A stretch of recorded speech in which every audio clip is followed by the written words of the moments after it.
Anything you need, Commander? What's your opinion on the last mission? I don't see how we could have done things any better. At least not without getting to Eden Prime sooner. And we were on the scene faster than any other Alliance ship could have been. Just trying to get a sense of where the crew's at. Thoughts? I've wasted enough of your time for now, Commander. We'll have time for personal debriefings later. We'll talk another time, Lieutenant. Commander?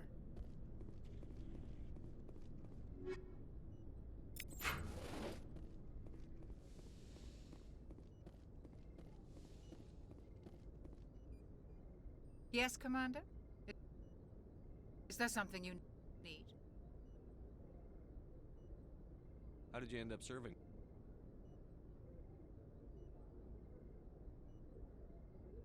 I enlisted right out of med school. Earth always seemed boring to me. Too safe, too secure.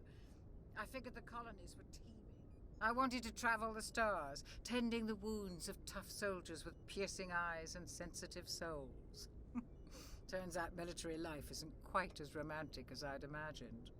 But humanity needs the Alliance if we want to keep expanding through the Traverse, and the Alliance always needs good doctors. So I stayed on to do my part. Ever think you made the wrong choice? Sometimes I think about opening a private practice back on Earth, or maybe taking a position at one of the new med centers out in the colonies. But there's something special about working on soldiers.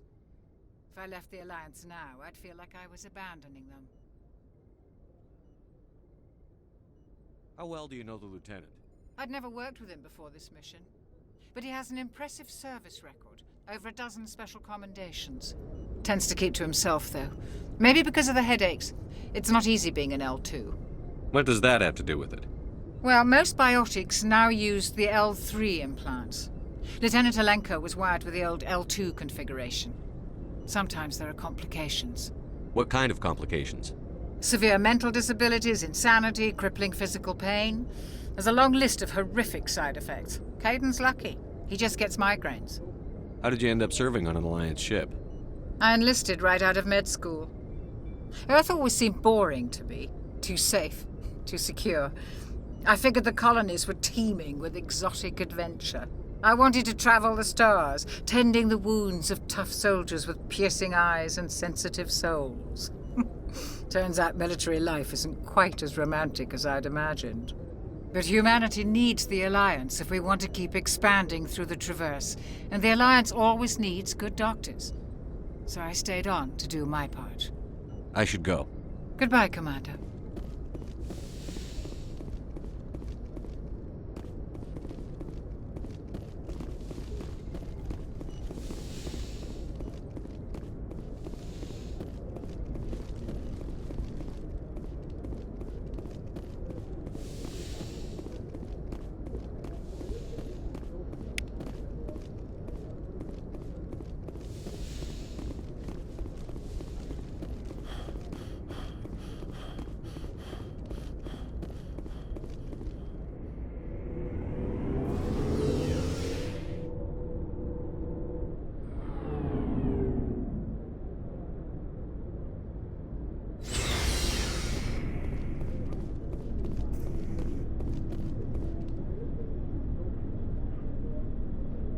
What can I do for you? What's your story, Rex? There's no story. Go ask the Quarian if you want stories.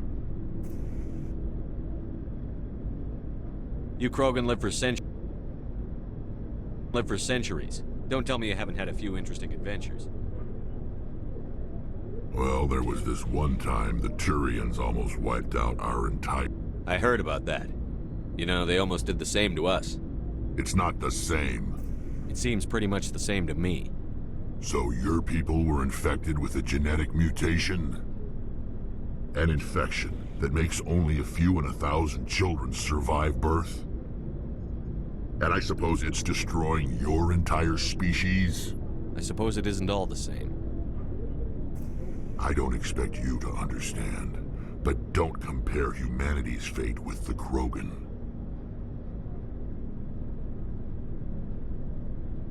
I was just making conversation. I wasn't trying to upset you. Your ignorance doesn't upset me, Shepard. As for the Krogan, I gave up on them long ago. The genophage infected us, but it's not what's killing us. Are your people really dying? We're sure not getting any stronger. We're too spread out. None of us are interested in staying in our own system. Lots of species have left their homes and prospered. But they go to colonize new worlds. We're not settlers. We're warriors. We want to fight. So we leave. Hire ourselves out. And most of us never go back. What can you tell me about the genophage?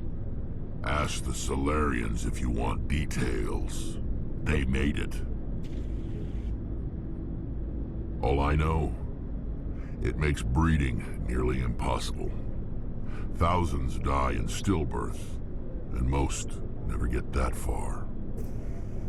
Every Krogan is infected. Every one. And no one's rushing to find a cure. Why don't the Krogan try to find a cure? When was the last time you saw a Krogan scientist? You ask a Krogan, would he rather find a cure for the genophage or fight for credits? He'll choose fighting every time. It's just who we are, Shepard. I can't change that. Nobody can. So long, Rex. Shepard.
Commander? What's your opinion on the last mission? Kinda wish you'd got there sooner, Commander. No offense, I appreciate the rescue. I just wish... We came as soon as we got the distress call, even with the fastest ship in the fleet. You did the best you could, Commander. It's my fault. If I had been more alert, we wouldn't have been cut down by an ambush. The Geth are perfect ambushers. They don't move, they don't make noise, they don't even breathe. Sir, they have flashlight heads. I'll make sure it doesn't happen again. Do you have a few minutes to talk one-on-one? I'm sorry, Commander. I need to get my duty squared away. I wouldn't mind talking more later, though. Dismissed, Chief. Sir.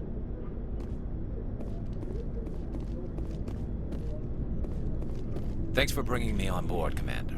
I knew working with the Spectre would be better than life at C-Sec. Have you worked with a Spectre before? Well, no, but I know what they're like. Spectres make their own rules. You're free to handle things your way. At C-Sec, you're buried by rules. The damn bureaucrats are always on your back. Being a Spectre does have its advantages. Exactly my point. If I'm trying to take down a suspect, it shouldn't matter how I do it, as long as I do it. But C-Sec wants it done their way. Protocol and procedure come first. That's why I left. So you just quit because you didn't like the way they do things? There's more to it than that. It didn't start out bad, but as I rose in ranks, I got saddled with more and more red tape. C-Sec's handling of Saren was typical. I just couldn't take it anymore. I hate leaving. I hope you made the right choice. I'd hate for you to regret it later. Well, that's sort of why I teamed up with you. It's a chance for me to get off the Citadel, see how things are done outside C-Sec. Either way, I plan to make the most of this. And without C-Sec headquarters looking over my shoulder, well, maybe I can get the job done my way for a change. As long as you do your job well, you're free to go about your business as you see fit. Thank you, Commander. Looking for supplies? Let's see what you've got. You bet, Commander.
Looking for supplies?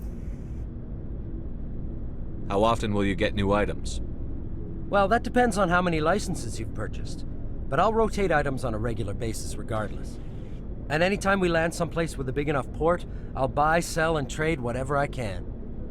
Check back often. I need to move items quickly, so only the most basic items will be stocked consistently. Let's see what you've got. You bet, Commander.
Looking for supplies?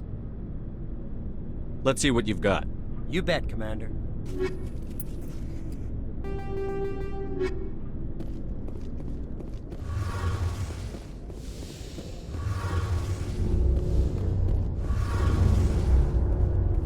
Your ship's amazing, Shepard. I've never seen a drive core like this before. I can't believe you were able to fit it into a ship this small. I'm starting to understand why you humans have been so successful. I had no idea Alliance vessels were so advanced. The Normandy's a prototype. Cutting-edge technology. A month ago, I was patching a makeshift fuel line into a converted tug ship in the flotilla. Now, I'm sitting on board one of the most advanced vessels in Citadel space. I have to thank you again for bringing me along. Traveling on a vessel like this is a dream come true for me. I had no idea you found ship technology so interesting. It comes with being a Quarian. The migrant fleet is the key to the survival of my people. Ships are our most valuable resource. But we don't have anything like this. We make do with cast-offs and second-hand equipment. We just try to keep them running for as long as we can. Some of the fleet's larger vessels date all the way back to our original flight from the Geth. I can't believe your fleet's still using ships that are 3 centuries old. They're constantly being repaired, modified, and refitted. They aren't pretty, but they work. Mostly. We've tried to make ourselves as independent as possible on the flotilla. Grow our own food, mine, and process our own fuel. But some things we just can't make on our own. A patch to maintain the hull integrity requires raw materials we just don't have. That's why our pilgrimages are so important. Tell me about your people. Our lives aren't easy. Resources are scarce, and we are constantly on the move. Everything we do must in some way contribute to the continuation of the migrant fleet. There are 17 million Quarians in the flotilla, and each of us relies on the others for survival. The bonds among my people are strong. Unfortunately, we have had to surrender many of the freedoms and civil liberties other species take for granted. What kind of freedoms? Well, it's illegal for parents to have more than one child. If our population grows too much, it would strain our resources to their breaking point. Of course, we also can't allow our numbers to become too few. If our population is in decline, the rule against single births is temporarily repealed. In extreme cases of population decline, incentives are even offered to encourage multiple births, though the Conclave hasn't had to take such measures in nearly a century. That's your government. The Conclave is our civilian branch of government. Each ship can elect a representative to serve on the Conclave and make decisions that affect the fleet as a whole. On matters that affect an individual ship, however, the captain has the final say. It's a tradition that dates back to the early days, when the fleet was governed by martial law. Fortunately, most captains nowadays are smart enough to have an elected council from their crew to give them advice and guidance. So the ultimate power rests with elected officials. In practice, the Conclave and the respective council for each ship tend to set the rules that govern our daily lives. But in theory, we are still under military jurisdiction. The 5 top-ranking military officials in the fleet serve on the Admiralty Board. These 5 have the power to overrule any decision by the Conclave in case of emergency. To do so requires unanimous agreement among the Admiralty, and they can only do this once. After that, the entire board must resign their posts. It's a safeguard that served us well. In nearly 3 centuries, the Admiralty Board has only overruled the Conclave 4 times. I want to know more about the Geth. I doubt I can tell you anything you don't already know. It's been almost 3 centuries since they drove my people into exile. All I know is the story of their origins, what they were when we created them, and how they turned on us. Interesting. The Geth were originally created to serve as an automated manual labor force. Initially, their intelligence was as limited as any VI. Over time, we made small modifications to their programming to allow them to perform more varied and complex tasks, bringing them closer and closer to true AI status. How come the Council didn't step in and stop you? This wasn't true AI research. We may have been skirting the bounds of the law, but we never did anything that was actually illegal. The changes were so insignificant, so gradual, that we were able to control them. Or so we thought. But one thing we underestimated was the power of the neural network. 1 million Geth thinking simultaneously created an inherently unstable matrix.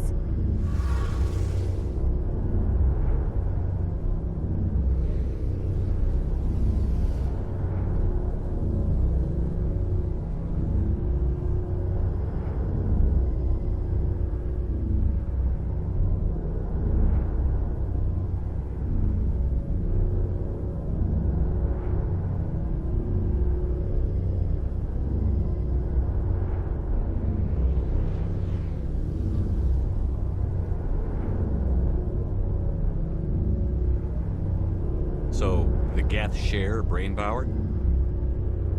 Many of the Geth's logic systems were designed to work in concert with other nearby Geth. Basically, the more of them you have in the group, the smarter they are. What made them rebel? As we built more and more Geth, their effective intelligence became more sophisticated, more abstract. One day, a Geth began to ask its Quarian overseer questions about the nature of its existence. Am I alive? Why am I here? What is my purpose? As you can imagine, this caused a near panic among my people. I don't see what's so bad about those questions. The Geth were created to engage in mundane, repetitive, or dangerous manual labor. That's fine for machines, but it won't satisfy a sentient being for long. The Geth were showing signs of rudimentary self-awareness and independent thought. If the Geth were intelligent, then we were essentially using them as slaves. It was inevitable the newly sentient Geth would rebel against their situation. We knew they would rise up against us, so we acted first. A general order went out across all Quarian-controlled systems to permanently deactivate all Geth. The Geth responded to this order violently.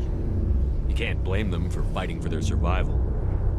We had no other choice. The Geth were already on the verge of revolution. By acting quickly, we had a chance to end the war before it began. The hope was that most of the Geth would still be little more than machines, incapable of organized resistance. But they had progressed much further than anyone anticipated. The war was long and bloody. Millions upon millions of Quarians died at their hands. In the end, we were forced to flee our own homeworld. We feared the Geth would pursue us, but they never came beyond the Veil. Now we drift through space, exile, searching for a way to reclaim what was once ours. I should go. See you later.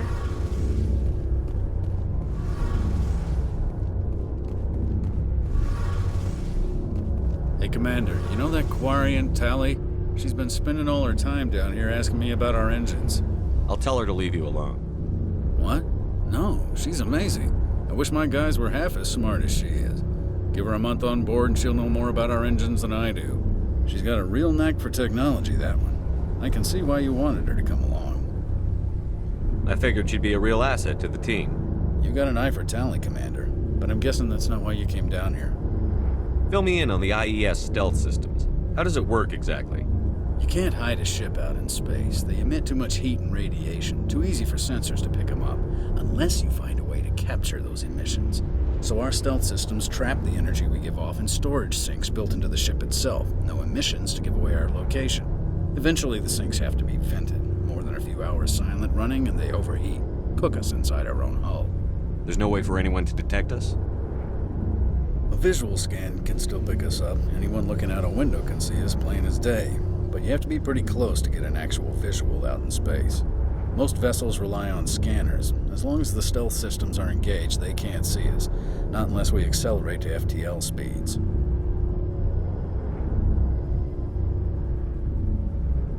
Why doesn't it work with faster-than-light travel?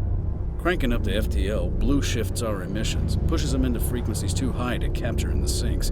As soon as we make the jump, it's like setting off a flare. Sensors can pick up our location whenever we enter or exit FTL flight, but for short-range missions, our stealth systems are amazing, and we've got the only one. Carry on, Adams. Aye, aye, Commander.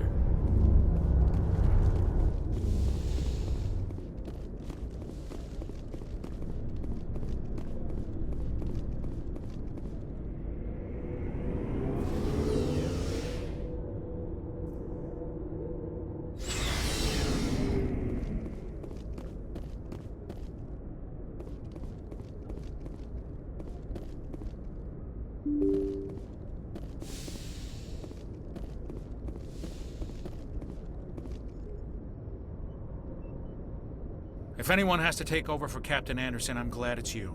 I'm not sure about having non-humans on our ship, though. We're all on the same team here, Presley. With all due respect, sir, that's what they said about Nihilus. Look how that turned out. I'm in charge here, Presley. I decide if we have non-humans on this vessel. Yes, sir. Understood, sir. Speak freely, Presley. I want to know if you have a problem with non-humans. It's not that, Commander. Humanity has always handled its own problems. Saren attacked one of our colonies. We should be the ones to stop him. We don't need their help. Some people think asking for help is a sign of weakness. That's just being stupid and stubborn.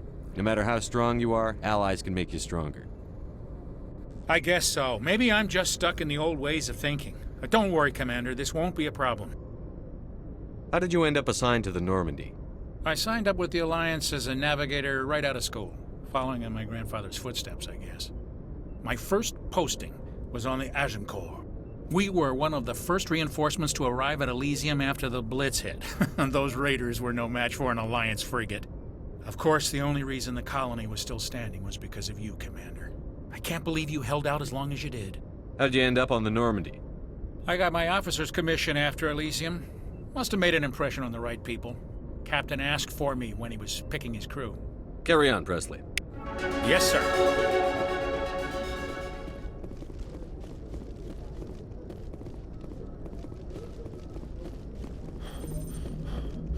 Commander, something you need? How's the Normandy performing? Is she everything they said she'd be? She's the best ship in the fleet, if you've got a pilot who knows how to handle her. Balance isn't what you'd expect. Takes a while to get used to that oversized drive core we got stuffed in the back, and her power can sneak up on you if you're not careful. The Normandy's probably too much ship for your average Alliance pilot, Commander. Lucky for you, I'm anything but average. I like to know my crew. Mind if I ask you a few questions? I can see where this is going. You did a background check on me, didn't you? Well, I'll tell you the same thing I told the captain. You want me as your pilot. I'm not good. I'm not even great. I am the best damn helmsman in the Alliance fleet. Top of my class in flight school, I earned that. All those commendations in my file, I earned every single one. Those weren't given to me as charity for my disease. I'm sorry, Joker. I didn't even know you were sick. You mean you didn't know? Oh, crap. Okay, I've got Vrolik syndrome, brittle bone disease. The bones in my legs never develop properly. They're basically hollow, too much force and they'll shatter. Even with crutches and my leg braces, it's hard to get around. One wrong step and crack! It's very dramatic. But I've learned to manage my condition, Commander. Put the Normandy in my hands and I'll make her dance for you. Just don't ask me to get up and dance unless, you like the sound of snapping shin bones. Why does everyone call you Joker? It's a lot shorter than saying Alliance Flight Lieutenant Jeff Moreau. Plus, I love to make little children laugh. You're dodging the question. Look, I didn't pick the name. One of the instructors in flight school used to bug me about never smiling. She started calling me Joker, and it stuck. Why didn't you ever smile? Hey, I worked my ass off in flight school, Commander. The world's not gonna hand you anything if you go around grinning like an idiot. By the end of the year, I was the best pilot in the academy, even better than the instructors, and everybody knew it.